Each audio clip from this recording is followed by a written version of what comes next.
नमस्कार दोस्तों, मैं डॉक्टर नरेश पालीवाल ज्ञानधारा एकेडमी के इस मंच पर आप सभी का स्वागत करता हूं। और अपन ने लास्ट क्लासों के अंदर परावर्तन के बारे में पढ़ा, दर्पण के बारे में पढ़ा और दर्पण सूत्र वगैरह बहुत सारी चीजें अपन ने देखी। आज अपन बात करने वाले हैं एक और महत्वपूर्ण घटना हमारी प्रकाश की जो होती है, जिसको हम किस नाम से जानते हैं? रिफ्रैक्शन, यानी किस नाम से जानते हैं? अपवर्तन। देखो, परावर्तन और अपवर्तन में क्या अंतर है? तो अपन अपवर्तन पढ़ेंगे ना तो अपने को पता चल जाएगा। तो पहले अपन अपवर्तन पढ़ते हैं, फिर अपन डिफरेंस देखेंगे कि रिफ्लेक्शन और रिफ्रैक्शन के अंदर डिफरेंसेस क्या आते हैं। अब देखो, अपवर्तन पढ़ने से पहले हमें एक और चीज पढ़नी पड़ती है और उसको हम कहते हैं रिफ्रैक्टिव इंडेक्स, यानी उसको हम क्या कहते हैं? अपवर्तनांक कहते हैं। तो सबसे पहले हम डिस्कस करने वाले हैं किसके बारे में? अपवर्तनांक के बारे में डिस्कस करने वाले हैं। देखो क्या है, जब ये टॉपिक हमारा शुरू हुआ था तब हमने कहा था कि जो प्रकाश होता है उस प्रकाश का जो वेग होता है, किसका वेग? प्रकाश का जो वेग होता है वो हमने कहा था निर्वात में सबसे ज्यादा होता है। और निर्वात में कितना होता है? 3 × 10⁸ मीटर पर सेकेंड, या अपन ने कहा था 3 लाख किलोमीटर पर सेकेंड होता है। लेकिन देखो क्या होता है, ये कहानी निर्वात की है, लेकिन ऐसा है नहीं कि प्रकाश हमेशा निर्वात में ही जाता है। कई बार निर्वात की जगह गैसीय माध्यम में बात करें, क्योंकि जो ही सूर्य का प्रकाश हमारे वायुमंडल में एंटर होता है, माध्यम वहां निर्वात नहीं रह के वहां हमने कहा कैसा रहता है? गैसियस मीडियम रहता है, गैसीय। लेकिन जो ही प्रकाश की किरणें पानी में जाती है तो जो है माध्यम कैसा हो जाता है? लिक्विड हो जाता है, द्रव हो जाता है। जो ही प्रकाश की किरणें डायमंड में से होकर निकलती है, हीरा, और हीरा कैसा होता है? ठोस। तो फिर इन्होंने कहा माध्यम जो हो जाता है वो कैसा हो जाता है? ठोस।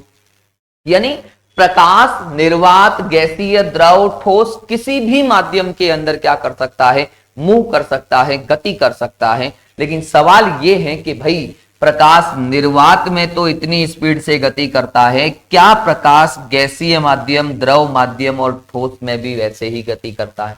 तो हमने कहा नहीं। भाई निर्वात का मतलब आप ऐसे समझो कि आप एक ऐसी रोड पर गाड़ी चला रहे हो जहां पर कोई व्हीकल नहीं है, तो आपकी गाड़ी की स्पीड बहुत तेज होगी। लेकिन अगर आप हाईवे पर गाड़ी चला रहे हो तो आपकी गाड़ी की स्पीड थोड़ी कम होगी। अगर आप सिटी के अंदर जा रहे हो तो गाड़ी की स्पीड और ज्यादा कम हो जाएगी। और अगर आप बिल्कुल छोटी छोटी गलियों से जा रहे हो तो आपकी स्पीड और ज्यादा कम हो जाएगी। सेम कहानी वही की वही है। निर्वात का मतलब है कुछ भी नहीं है, और कुछ भी नहीं है तो प्रकाश का वेग क्या मिलता है? अधिकतम मिलता है, मैक्सिमम मिलता है। लेकिन जो ही आप हाईवे पर जाते हो तो आपकी गाड़ी की स्पीड थोड़ी सी कम हो जाती है, मतलब आप गैसीय माध्यम में प्रकाश आ गया। तो कुल मिला के एक आप कह सकते हो कि जो प्रकाश होता है उस प्रकाश का वेग किस पर निर्भर करता है? हमने कहा मीडियम पर डिपेंड करता है, माध्यम पर। और माध्यम पर कैसे चेंज होता है? बस उसी को कौन शो करता है? अपवर्तनांक करता है। तो हम हेडिंग लिखेंगे हमारी पहली, हम लिखने वाले हैं रिफ्रैक्टिव इंडेक्स, यानी हम किसके बारे में बात करने वाले हैं? अपवर्तनांक के बारे में, जिसको हम किससे लिखने वाले हैं? n से। अब इससे पहले अपन एक लाइन याद करके लिखना कि प्रकाश का वेग माध्यम पर निर्भर करता है, मीडियम पर डिपेंड करता है, माध्यम पर निर्भर करता है। मीडियम पर प्रकाश की वेलोसिटी, लाइट की वेलोसिटी जो है वो क्या होती है? डिपेंड करती है, ध्यान रख लेना। दूसरा है अपवर्तनांक का एग्जैक्ट मतलब क्या होता है? हमने कहा अपवर्तनांक प्रकाश के वेग का अनुपात होता है। किसके वेग का अनुपात? प्रकाश के वेग का। तो हम यहां कहां लिखते हैं कि निर्वात में प्रकाश का वेग, निर्वात में प्रकाश का वेग तथा माध्यम में प्रकाश के वेग तथा माध्यम में प्रकाश के वेग का अनुपात क्या कहलाता है? रिफ्रैक्टिव इंडेक्स, यानी क्या कहलाता है? अपवर्तनांक कहलाता है। क्या कहलाता है? अपवर्तनांक कहलाता है। यानी दो चीजों का अनुपात आएगा, निर्वात में वेग का और किसी माध्यम में वेग का, दोनों का अनुपात लिख देंगे तो वो अनुपात किसके बराबर होगा? रिफ्रैक्टिव इंडेक्स के बराबर होगा, अपवर्तनांक के बराबर होगा। यानी अगर मैं इसका फॉर्मूला लिखना चाहूं तो मैं लिखूंगा कि n बराबर क्या हो जाएगा? हमने कहा n बराबर हो जाएगा निर्वात में वेग, किसका वेग? प्रकाश का। निर्वात में वेग अपॉन क्या आ जाएगा? हमने कहा किसका वेग आ जाएगा? मीडियम का। निर्वात के वेग को c से लिखते हैं, माध्यम के वेग को v से लिखते हैं, तो हमारे पास में एक फॉर्मूला बन गया n बराबर c अपॉन क्या आ गया? v। क्या आ गया? n बराबर हमने कहा c अपॉन क्या आ चुका है? v। लेकिन दिक्कत पता है क्या है कि ये जो n होता है ये c और v दोनों का रेशियो आ गया, लेकिन c का मान हमेशा फिक्स होता है। c का मान कितना होता है? हमने कहा c का मान 3 × 10⁸ फिक्स रहता है। इसका मतलब ये c तो हमेशा कांस्टेंट रहने वाला है। चेंज क्या होगा? तो हमने कहा चेंज क्या होगा? v। क्योंकि अलग अलग माध्यम में वेग भी क्या आएगा? अलग अलग आएगा। तो आप एक चीज तो ये हो गई। दूसरा देखो, वेग का मात्रक क्या है? मीटर पर सेकंड। ये भी वेग है मीटर पर सेकंड। तो मीटर पर सेकंड से मीटर पर सेकंड कट जाएगा तो क्या n का कोई मात्रक बचेगा? क्या नहीं बचेगा। तो यहां एक चीज और लिखनी है अपने को। आप यहां एक लाइन और लिख सकते हो कि जो हमारा रिफ्रैक्टिव इंडेक्स होता है, जो हमारा अपवर्तनांक होता है, अपवर्तनांक का कोई मात्रक नहीं होता है। अपवर्तनांक कैसा होता है? मात्रकहीन होता है, यूनिट लेस होता है। पहला पॉइंट। दूसरा, आप कहोगे कि भाई c का मान, हमने कहा कि भाई c का मान तो फिक्स रहता है, तो n v के क्या हो गया? समानुपाती। सॉरी, n v के क्या हो गया? व्युत्क्रमानुपाती। v का मान बढ़ेगा तो n का मान क्या होगा? कम होगा। तो हम यहां एक लाइन लिखते हैं। हम यहां लिखते हैं कि अपवर्तनांक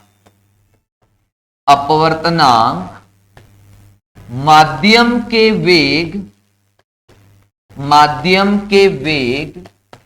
के व्युत्क्रमानुपाती, माध्यम के वेग के व्युत्क्रमानुपाती होता है।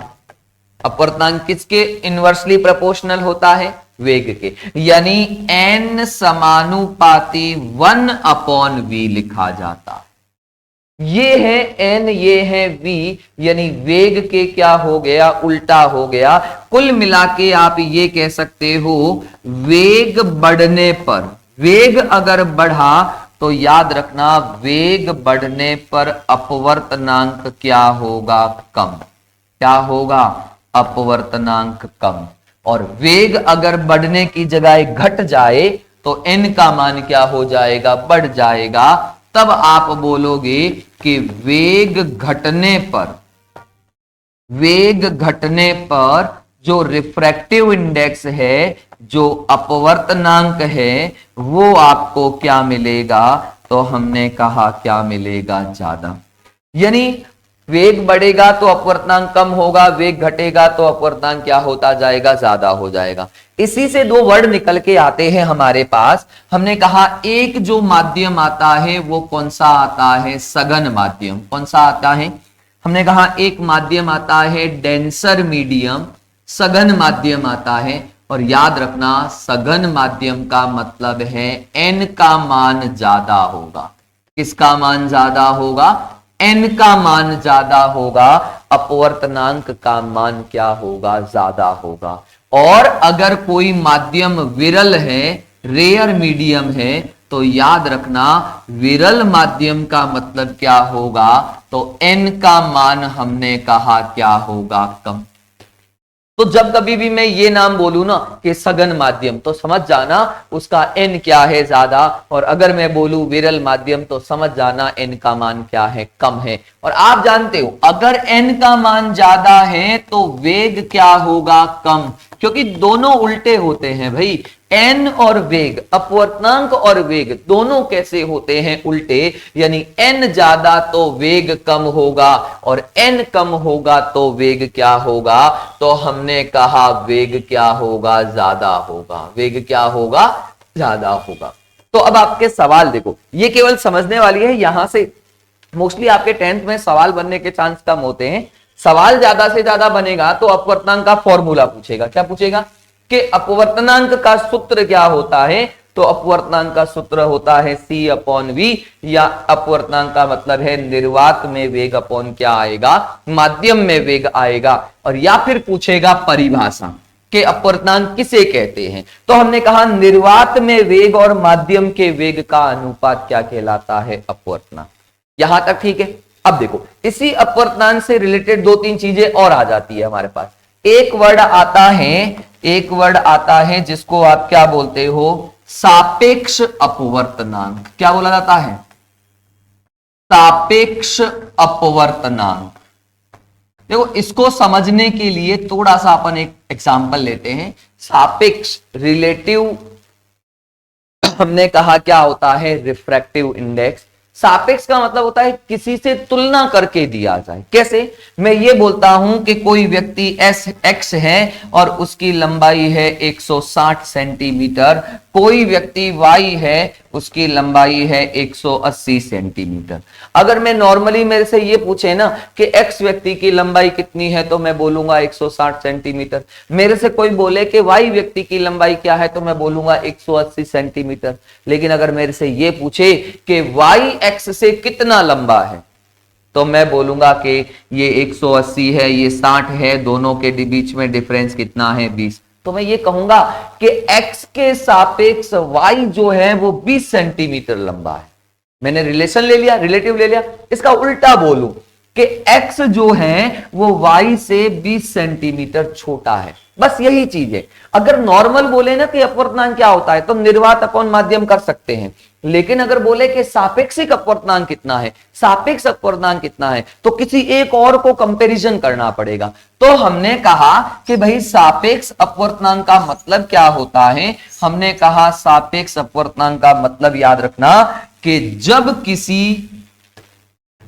किसी माध्यम का अपवर्तनांक, जब किसी माध्यम का अपवर्तनांक, जब किसी माध्यम का अपवर्तनांक किसी दूसरे माध्यम के सापेक्ष, किसी दूसरे माध्यम के सापेक्ष दिया जाए, किसी दूसरे माध्यम के सापेक्ष दिया जाए,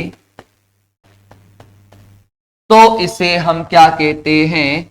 हमने कहा तो इसे सापेक्ष अपवर्तनांक कहते हैं। क्या बोलते हैं? तो इसे सापेक्ष अपवर्तनांक कहते हैं। याद रह जाएगा कि एक के सापेक्ष दूसरे का देना। अब देखो, इसको लिखने का तरीका भी थोड़ा अलग होता है। क्या होता है? इसको लिखने का तरीका भी थोड़ा हमारा क्या होता है? अलग। कैसे? हमने कहा ऐसे लिख दे आपको, n/1 ऐसा लिख जाए, या इसी को वो ऐसे लिखता है 1n/2। देखो, n का मतलब तो पता है अपवर्तनांक है, लेकिन अगर खाली 2 लिखता ना तो मैं यूं बोल देता कि माध्यम 2 का अपवर्तनांक। लेकिन 2 के साथ क्या लिख दिया है? 1। इसका मतलब 2 का तो अपवर्तनांक है, माध्यम नंबर 2 का तो है, लेकिन किसके रेस्पेक्ट में है? 1 के। तो हम यूं लिखते हैं कि माध्यम 2 का अपवर्तनांक, माध्यम 2 का अपवर्तनांक माध्यम 1 के सापेक्ष। किसके सापेक्ष? माध्यम 1 के सापेक्ष बोलते हैं इसको। पहला पॉइंट। इसी को बोलते हैं कि माध्यम 2 का माध्यम 1 के सापेक्ष अपवर्तनांक, माध्यम 1 के सापेक्ष अपवर्तनांक। ये दोनों में से आप समझ सकते हो कोई सा भी आ जाएगा कि माध्यम 2 का माध्यम 1 के सापेक्ष, या माध्यम 2 का अपवर्तनांक माध्यम 1 के सापेक्ष। दोनों में से कोई भी वर्ड यूज करो, आप दोनों ही वर्ड क्या कर सकते हो, हमने कहा दोनों ही वर्ड क्या कर सकते हो, यूज कर सकते हो यहां पे। ठीक है, आगे बढ़े अपन। चलिए अब इसको और लिखने का तरीका है। देखो तो हमें ये तो पता है कि मैंने लिख दिया N21 यानी माध्यम 2 का है माध्यम 1 के सापेक्ष, तो इसको लिखा जाता है N2/N1। और आपने पीछे एक लाइन लिखी है कि N और V एक दूसरे के क्या होते हैं, उल्टे। क्या होते हैं, उल्टे। यानी 1 के सामने 2 आएगा, 2 के सामने 1 आने वाला है। तो वही चीज अपन यहां लिखने वाले हैं। देखो हम इसको ऐसे लिख सकते हैं, यहां 2 है ना, तो हम यूं बोलेंगे माध्यम 1 में प्रकाश का वेग, माध्यम 1 में प्रकाश का वेग। और अपॉन कौन है, यहां अगर 1 है तो यहां क्या लिख लोगे, माध्यम 2 में प्रकाश का वेग। बस यही हमारा क्या आता है, हमने कहा यही हमारा निरपेक्ष नहीं सापेक्ष अपवर्तनांक आता है। तो इसको कई बार ऐसे लिखते हैं कि N21 बराबर V1 अपॉन क्या आ जाता है, V2। ये लाइन लिखी जाती है। अगर मैं इसका उल्टा लिख दूं ना, मैं यूं लिख दूं N12, तो बोलो 1 का होगा 2 के सापेक्ष, N21 2 का होगा 1 के सापेक्ष। और अगर N1 है ना, तो याद रख लेना N1 ऊपर लिखूंगा और N2 नीचे लिखूंगा। 1 के सामने कौन आएगा, 2, और 2 के सामने कौन आएगा, 1। यानी अगर मैं N21 लिखता हूं तो पहले माध्यम में वेग अपॉन दूसरे माध्यम में वेग, और अगर मैं 1, 2 लिखता हूं तो दूसरे माध्यम में वेग अपॉन क्या होगा, पहले माध्यम में वेग। तो ये परिभाषा याद रखना, कौन से माध्यम, कौन सा अपवर्तनांक आया है हमारा, सापेक्ष अपवर्तनांक। कौन सा आया है, सापेक्ष अपवर्तनांक। एक वर्ड और दिया हुआ है हमारी किताब के अंदर, एक वर्ड दिया हुआ है निरपेक्ष अपवर्तनांक। क्या दिया हुआ है, हमने कहा एक वर्ड दिया हुआ है निरपेक्ष अपवर्तनांक दिया हुआ है। और याद रख लेना, अगर निरपेक्ष अपवर्तनांक की बात आए, निरपेक्ष, निरपेक्ष का मतलब है सापेक्ष का ही रूप है, लेकिन हमने कहा सापेक्ष का मतलब क्या है कि जब किसी एक माध्यम का अपवर्तनांक दूसरे के सापेक्ष देंगे तब तो है वो सापेक्ष। निरपेक्ष का मतलब होता है जब किसी माध्यम का अपवर्तनांक निर्वात के सापेक्ष दे दो। किसके सापेक्ष दे दो, निर्वात के सापेक्ष दिया जाए तो उसको आप क्या बोलते हो, निरपेक्ष अपवर्तनांक। तो इसकी परिभाषा भी हमारे एग्जाम के पॉइंट ऑफ व्यू से ध्यान रखना इंपॉर्टेंट हो सकती है। हमने कहा कि जब किसी माध्यम का अपवर्तनांक, जब किसी माध्यम का अपवर्तनांक निर्वात के सापेक्ष दिया जाए, किसके सापेक्ष दिया जाए, निर्वात के सापेक्ष दिया जाए, निर्वात के सापेक्ष दिया जाए तो इसे क्या कहते हैं, हमने कहा तो इसे निरपेक्ष अपवर्तनांक कहते हैं। क्या कहते हैं, तो इसे निरपेक्ष अपवर्तनांक कहते हैं। याद रह जाएगा, हमने कहा किसके सापेक्ष दिया है, निर्वात के सापेक्ष, तब तो निरपेक्ष बोलोगे। अगर किसी और माध्यम के सापेक्ष दिया है तो उसको सापेक्ष अपवर्तनांक कहते हैं। क्या कहते हैं, सापेक्ष। तो हम इसको ऐसे लिखते हैं कि अगर निरपेक्ष अपवर्तनांक लिखने चाहेंगे तो वास्तव में किसका रेस्पेक्ट दोगे, किसके रेस्पेक्ट में दोगे, निर्वात का रेस्पेक्ट दोगे। तो ये हमारे कौन हैं, हमने कहा ये हमारे हैं निरपेक्ष अपवर्तनांक, और कौन से आते हैं, सापेक्ष। तो एक टेबल है जो आपको थोड़ी सी और याद रखनी है। इस साइड में आपको दे देता हूं मीडियम यानी माध्यम, और इस साइड में आपको क्या दे देता हूं, रिफ्रैक्टिव इंडेक्स का मान। अगर बाई चांस कभी एमसीक्यू के अंदर आ जाए, मल्टीपल चॉइस के क्वेश्चन के अंदर आ जाए, या फिर फिल इन द ब्लैंक्स के अंदर आ जाए कि आपको बोला जाए कि निर्वात के लिए कितना लोगे, तो याद रखना निर्वात के लिए अपवर्तनांक कितना होता है, 1। अगर आपको बोला जाए कि वायु के लिए कितना लिखोगे, तो वायु के लिए लगभग 1 लिखते हैं, या फिर कई बार यूं लिखते हैं 1.0009 के आसपास, लगभग इतना आ जाता है। फिर आपको बोला जाए किसके लिए, आपको बोला जाए पानी के लिए, किसके लिए बोला जाए, पानी के लिए बोला जाए। फिर आपको बोला जाए किसके लिए, कांच के लिए, किसके लिए बोला जाए, कांच के लिए बोला जाए। या फिर आपको किसके लिए बोला जाए, हमने कहा डायमंड के लिए बोला जाए, हीरे के लिए बोला जाए। तो डायमंड के लिए सबसे ज्यादा देखने को मिलता है 2.42 मिलता है, और कांच के लिए मिलता है अप्रोक्सीमेट 1.5। पानी के लिए आपको फिल करना है, ये पानी के लिए जो अपवर्तनांक है वो आपको ज्ञात करना है।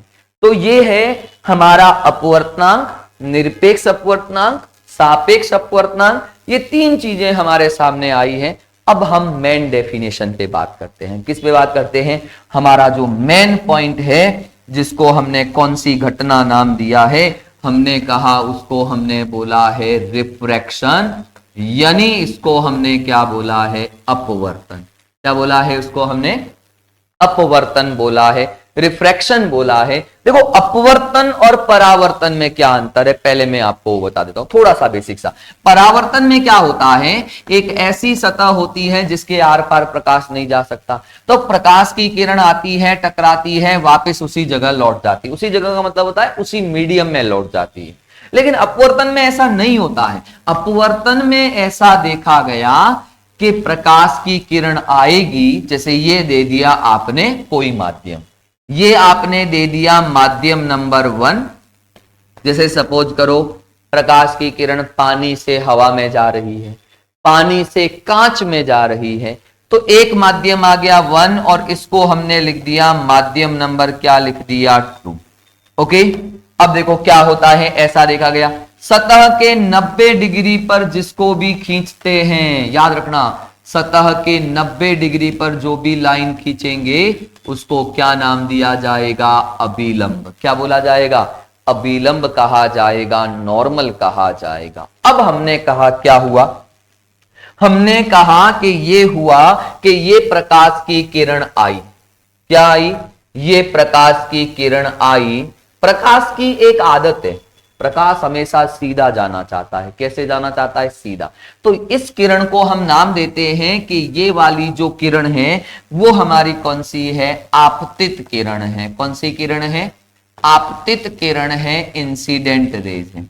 प्रकाश बेचारा जाना तो कहां चाहता है, हमने कहा प्रकाश की इच्छा होती है कि मैं सीधा सीधा जाऊं, ऐसे जाऊं सीधा सीधा।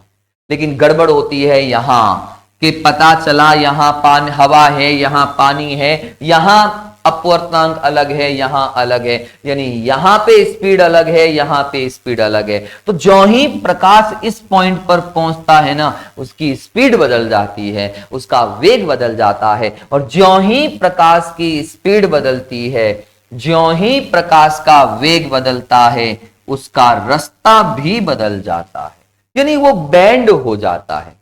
तो एक मन में एक सवाल ये भी उठता है कि क्या हमेशा इधर अंदर ही मुड़ेगा, क्या कभी बाहर की तरफ नहीं मुड़ेगा। हमने कहा दोनों तरफ मुड़ सकता है, बस कंडीशन एक है कि वो सीधा सीधा नहीं जाएगा। सीधा क्यों नहीं जाएगा, क्योंकि हमने कहा कि जब वो एक माध्यम से दूसरे माध्यम में जाएगा तो उसकी स्पीड बदल जाएगी, उसका वेग बदल जाएगा। इस वजह से वो इधर से इधर जाते ही बैंड होता है। तो जो मुड़ने वाली किरण होती है ना, हरे रंग वाली, इसको हम कहते हैं अपवर्तित किरण। कौन सी किरण कहते हैं, अपवर्तित किरण कहते हैं। अब पिछली बार की तरफ फिर एक हमारे 2 एंगल बन गए। एक तो ये वाला एंगल बन गया, इसका नाम हम रख देते हैं आई। आई का मतलब है आपतन कोण। कौन सा कोण, आपतन कोण। और दूसरा ये वाला एंगल बन गया है और इस एंगल को हम दे देते हैं नाम आर। अब देखो गड़बड़ होगी थोड़ी सी, क्योंकि आर हमने पहले भी लिया है, आर हमने पहले लिया है परावर्तन कोण, लेकिन यहां परावर्तन नहीं हुआ है, यहां क्या हुआ है, अपवर्तन। तो इस आर को बोलते हैं अपवर्तन कोण, एंगल ऑफ रिफ्रैक्शन कहते हैं। तो परिभाषा कैसे लिखेंगे, देखो कि जब प्रकाश एक माध्यम से दूसरे माध्यम में जाता है तो प्रकाश अपने पथ से विचलित हो जाता है, प्रकाश अपने रास्ते से मुड़ जाता है या प्रकाश का विचलन हो जाता है। इसी को क्या कहा जाता है, अपवर्तन। तो मैं यहां अपवर्तन की परिभाषा लिखता हूं अगले पेज पे, ये फोटो भी आप चाहो तो साथ में बना देना। तो मैं यहां परिभाषा लिख रहा हूं कि जब प्रकाश की किरण एक माध्यम से, जब प्रकाश की किरण एक माध्यम से दूसरे माध्यम में जाए, जब प्रकाश की किरण एक माध्यम से दूसरे माध्यम में प्रवेश करे तो वह अपने पथ से विचलित हो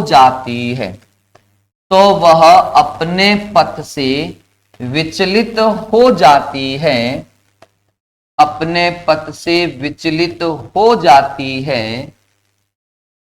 इसे अपवर्तन कहते हैं। क्या कहते हैं, हमने कहा इसे हम क्या कहते हैं, अपवर्तन क्या है कहते हैं। तो प्रकाश का बेसिकली मुड़ना, प्रकाश का बेसिकली विचलित होना, अप बेंड होना, यही तो क्या कहलाता है, अपवर्तन। तो एक सवाल और है कि भाई ऐसा क्या हुआ कि मुड़ गया। तो हमारा सीधा सा जवाब है कि जब प्रकाश एक माध्यम से दूसरे माध्यम में जाएगा तो माध्यम बदलते ही प्रकाश का क्या बदल जाता है, वेग बदल जाता है। क्या बदल जाता है, वेग बदल जाता है। और वेग बदलने के कारण उसका क्या बदल जाता है, रास्ता। इसका मतलब तो आप ये कह सकते हो, क्या कह सकते हो, कि अपवर्तन की घटना में रिफ्रैक्शन का जो प्रोसेस होता है, अपवर्तन की घटना में माध्यम बदलने के कारण,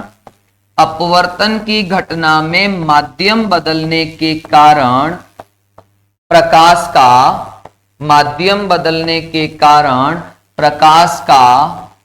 वेग बदल जाता है,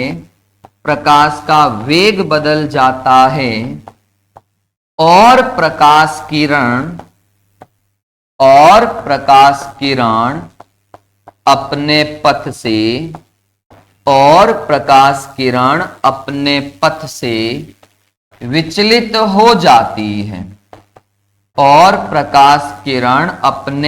से विचलित हो जाती है, यानी ऐसे ही नहीं मुड़ती है।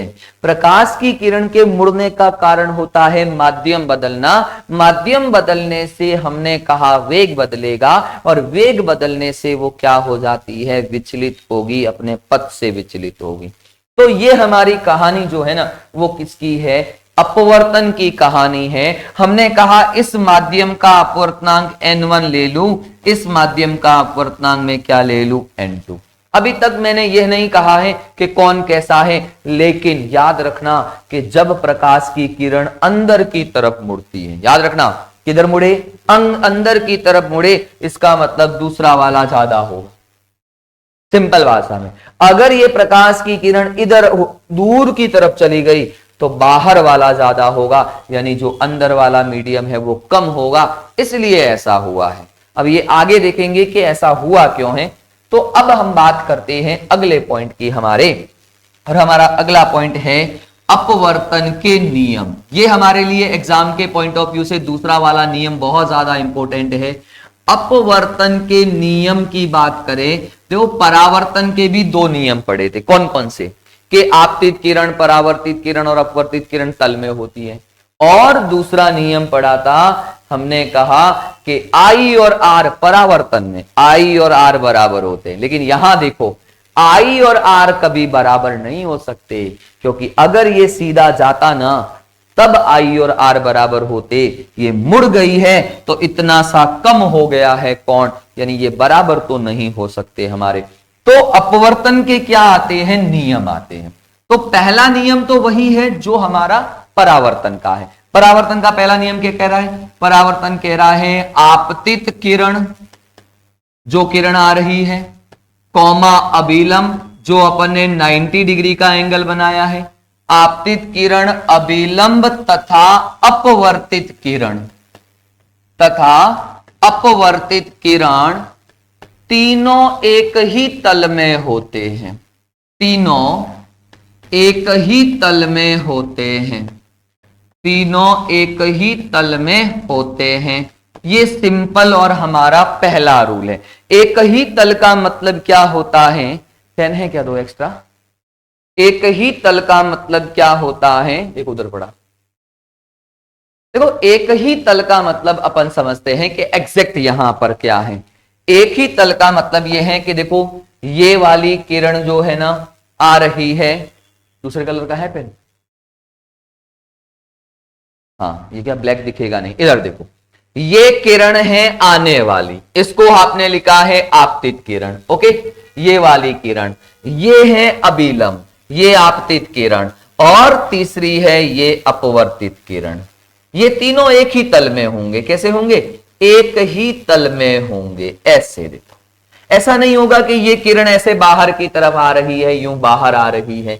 ऐसा नहीं होगा कि ये अभिलंब वाला भी हमारा बाहर की तरफ आ रहा है। ऐसा कभी भी पॉसिबल नहीं होगा। याद रखना, तीनों या तो ऐसे ही रहेंगे, इस तरह से, ऐसे, ये इस तरह से यहां पड़े रहेंगे ये तीनों, या तीनों के तीनों क्या आएंगे? बाहर, ऐसे। ये तीनों के तीनों ऐसे बाहर आएंगे।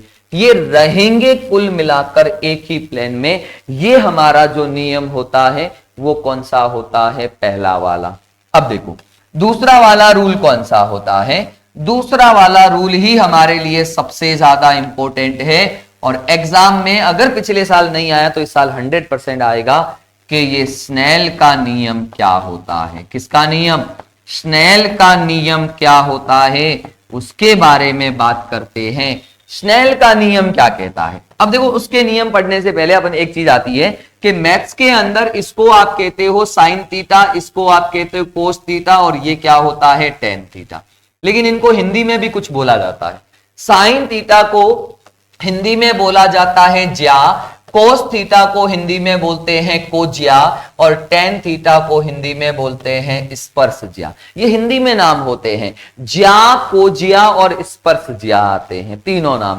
तो स्नेल क्या कहते हैं? स्नेल ये कहते हैं कि ये जो आई है ना, इसकी ज्या, ज्या मतलब साइन आई, और जो ये आर है ना, इसकी भी ज्या, साइन आर, और दोनों का अनुपात हमेशा नियत रहता है, फिक्स रहता है।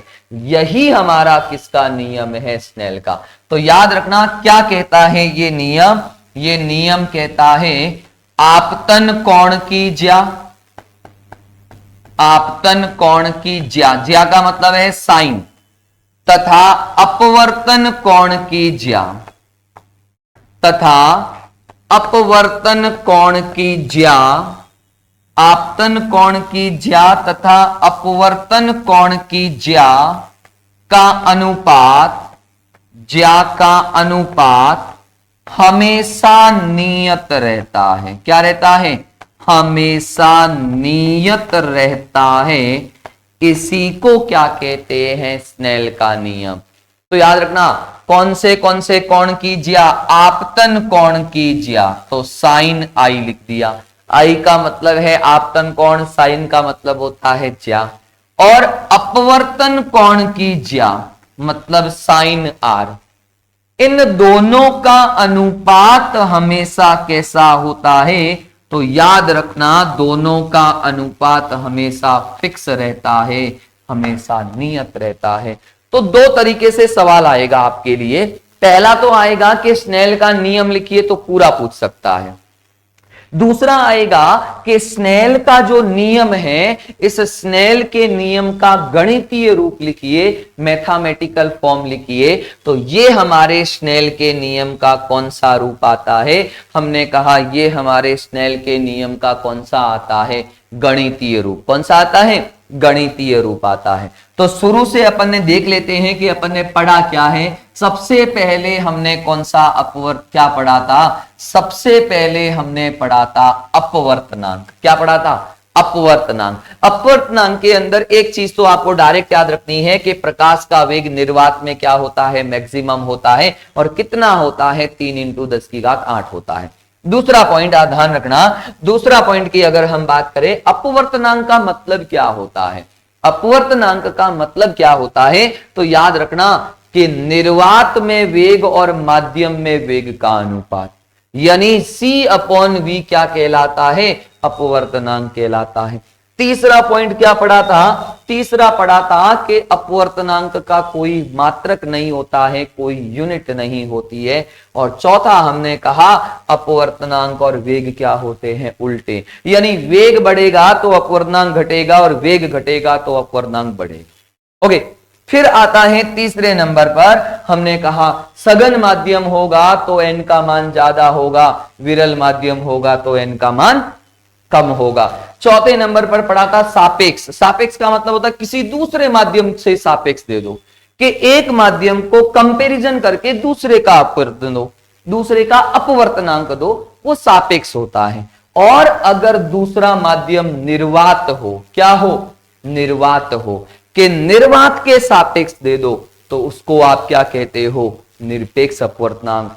और हमने कहा कि निर्वात का अपवर्तनांक 1 होता है, पानी का आपको ज्ञात करने का बोला था, कांच का 1.5 होता है, डायमंड का 2.42 होता है, या 2.4 भी याद रख सकते हो। और फिर हमने लास्ट में क्या पढ़ा था, अपवर्तन। अपवर्तन का मतलब है एक माध्यम से दूसरे माध्यम में जाएगी तो मुड़ेगी, और इसी मुड़ने को क्या कहते हैं, अपवर्तन कहते हैं। और उसमें सबसे ज्यादा इंपॉर्टेंट आता है हमारा स्नेल का नियम। स्नेल का नियम कहता है sin I/sin R बराबर हमेशा क्या होता है, कांस्टेंट, यानी आपतन कोण की ज्या और अपवर्तन कोण की ज्या का अनुपात फिक्स रहता है, इसी को स्नेल का नियम कहते हैं। ठीक है भाई, तो ये थी हमारी आज की क्लास। कल याद रखना, कल वाली क्लास के अंदर अपन सबसे इंपॉर्टेंट पोर्शन पढ़ने वाले हैं, जिसका नाम क्या है, लेंस। लेंस है, लेंसों के प्रकार है, उत्तल लेंस है, अवतल लेंस है, उसके फॉर्मूला है, उससे प्रतिबिंब कैसे बनता है, इन सारी चीजों के बारे में डिटेल से बात करेंगे। जय हिंद भाई।